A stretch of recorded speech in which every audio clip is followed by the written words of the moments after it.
Жүрек қанды бүкіл денеге айдайтын бұлшықетті мүше. Ол кеуде қуысында, төс сүйектің артында, екі өкпенің арасында орналасқан.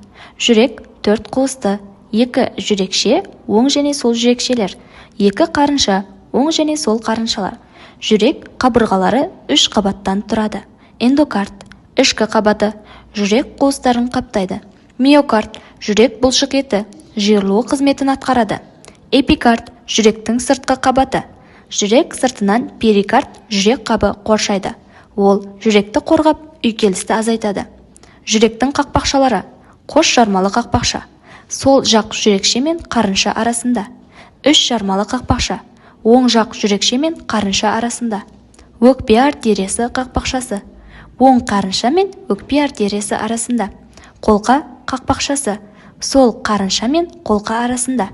Жүрек автоматизм, қозғыштық, өткізгіштік, жиырылғыштық қасиеттеріне ие. Жүрек жұмысы үш кезеңнен тұрады.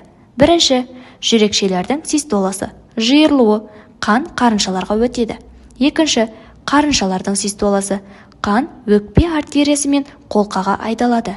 Үшінші, жүректің диастоласы, босаңсуы, барлық бөлімдер босаңсып, қан жүрекшелерге келеді. Орта есеппен жүрек минутына 60-90 рет соғады. Қан айналым шеңберлері. Үлкен қан айналым шеңбері.